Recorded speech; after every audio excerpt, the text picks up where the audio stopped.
Attitude is a choice. Happiness is a choice. Optimism is a choice. Kindness is a choice. Giving is a choice. Respect is a choice. Whatever choice you make makes you. Choose wisely. Author Roy T. Bennett. Attitudes are a secret power working 24 hours a day for good or bad. Unknown. Today, we're going to be discussing attitudes, what they are, how and what attitudes impact, and what we can do to improve them. Some of you might be interested to know some more about how our attitudes work.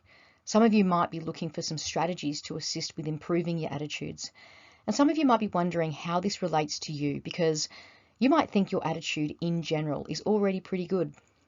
But I invite you to keep an open mind, stay with me, stay interested, and together we might pick up some additional tools for the future.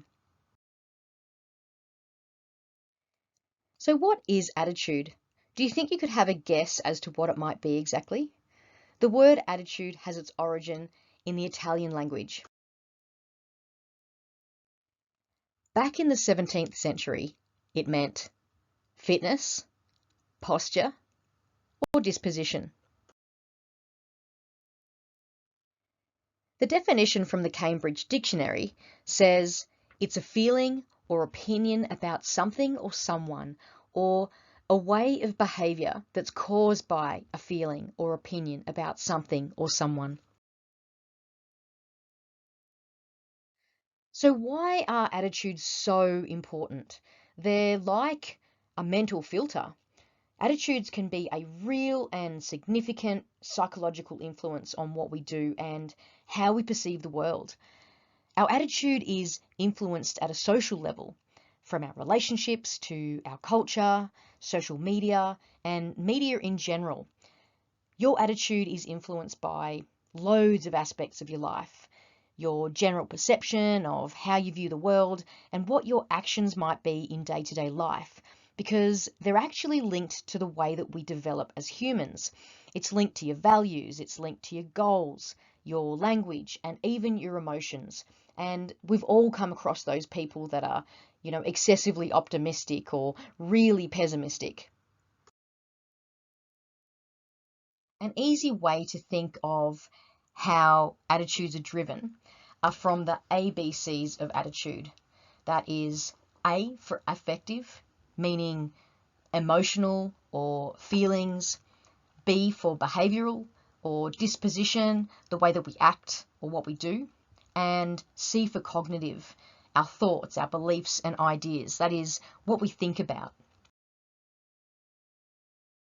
Your attitude affects so many areas of your life, from your relationships to how you feel, what you do, and how you perceive things. In the book Rowing It Alone, written by Deborah Searle, she and her husband decide to compete in an Atlantic Ocean rowing race, and early on in the race, her husband is unable to continue due to a severe phobia of the open ocean. Now, Deborah and her husband had only practiced on the River Thames, and at some stage throughout the race, she decides to call a rescue for her husband and go the 1-month trip alone. Let's check it out. Please pause the video now and watch the TEDx presentation on YouTube. When Deborah had started out after her husband had been rescued, she had two choices. She could go on with an attitude of giving up, or she could go on with one of pressing on. Now, negative or give up people are fairly easy to identify because they often start their sentences with I can't, and they frequently find fault or blame with someone else or themselves. They often focus on what's missing and they identify limitations. People with a positive attitude, on the other hand, frequently start their sentences with I can, and they focus on solutions to problems. They look for reasonable explanations to issues, and they often feel very grateful for what they have in their life, spending time thinking about those things. And they see a way forward with possibilities. Whatever attitude you go forward with is your choice.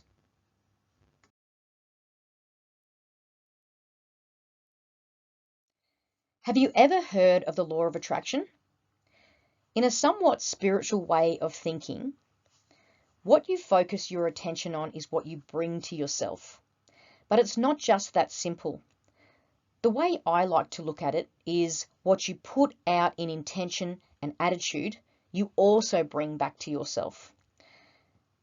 Looking at it in a non-spiritual way, what you focus on is what you're drawn towards. And so you naturally move to those things given you look at the world through your own filter.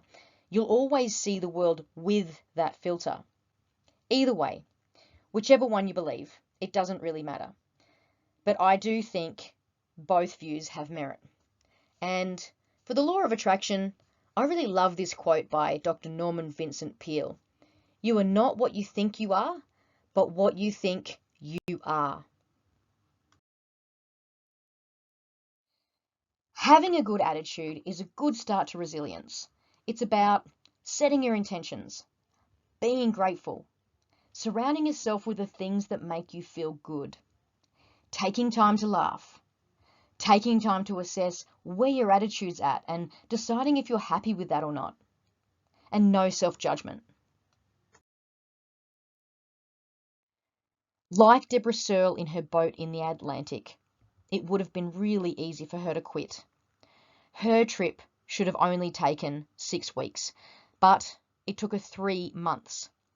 Thinking about things before you do things and setting your intentions before you start something can help to move toward it and in the direction that you want to go. You can do this by writing it down, taking time to think or to visualize it. I do this almost every night before I go to bed. I set intentions for the next day. I don't sit on it for 30 minutes or anything. Sometimes it might only take me a few minutes or a few seconds, but I often like to sit in the intention, and that sometimes means flipping images through my mind as to how it might actually look when it happens the way that I want it to. I've placed a link to Deborah Searle's TEDx presentation and her book at the end of this presentation, and I invite you to watch the video and read her book. During her expedition, she frequently set intentions for herself and she visualized them. And this was one of her strongest strategies that helped her to finish the race. And loads of successful people do this. Being grateful about things makes you feel good. Deborah Searle frequently practiced this through her Atlantic rowing expedition. Being grateful helps to not focus on the shitty things and really think about and acknowledge what is going well in your life. But it's not just about identifying what's good. It's also about taking time to really feel that gratefulness. Feeling that feeling that it gives you. This is important because over time, it can allow you to get to the point where you can feel some gratefulness about what you might otherwise feel sad or angry about. I can most certainly attest to this because several years ago, I found myself in a really toxic work environment. It was horrible, a situation that was really difficult to be grateful for anything.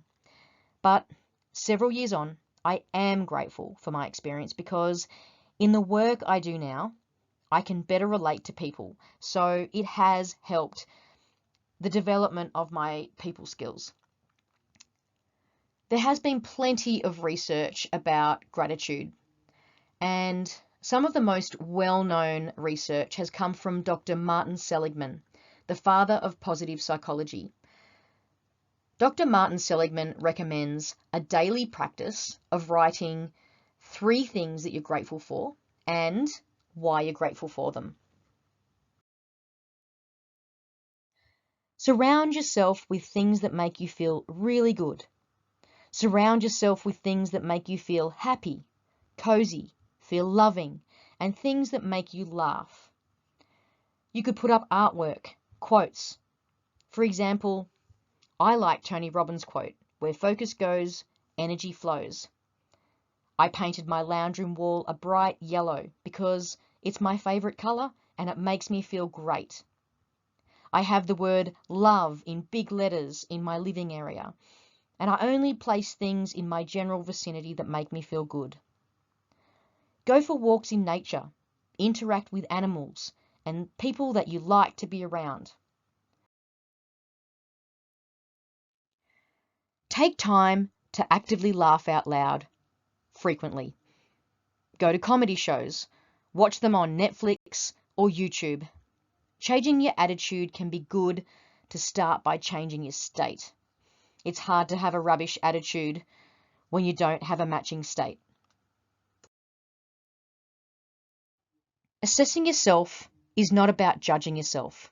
It's about taking the time to look at where you're sitting attitude-wise and actively think about what you might like to work on or develop. You might be happy with your progress, but don't beat yourself up. Be kind to yourself. We're only human after all. A great exercise when you find yourself judging is take time to meditate or imagine yourself as though you were God. Think about what you might say to yourself if you were God. Usually you'll find yourself far more kinder and more understanding.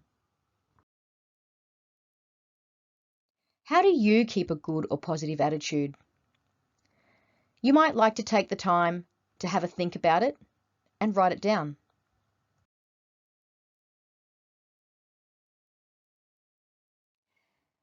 This brings about a question. Do we always need to feel happy? I mean, we frequently hear people say, you've got to keep a positive attitude, right? We can't always be positive or happy-go-lucky all the time. It's just not realistic.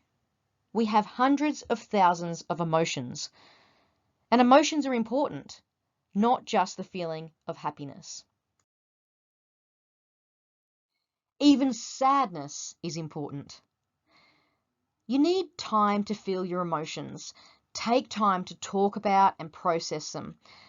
It's not healthy to avoid feelings of sadness and uncomfortableness, and it's really unhealthy to avoid acknowledging your feelings. It might not always be the right time to express them, so you need to make sure that you give yourself time. Find time for your emotions. Don't let them bog you down constantly. It's okay to feel sad, just don't stay there, and point yourself and your thoughts in the general direction that you want to move toward.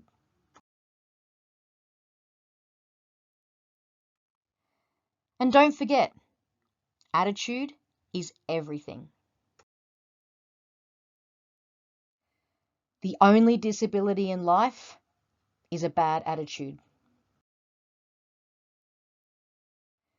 Weakness of attitude becomes weakness of character. Albert Einstein.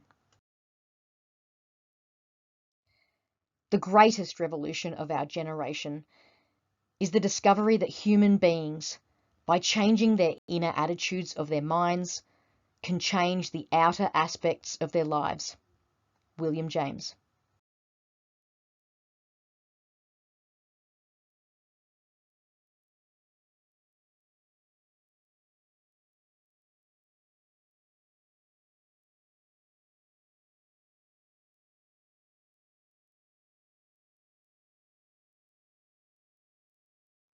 Feeling contagious? Pass it on. Share something worth catching. Thanks for watching.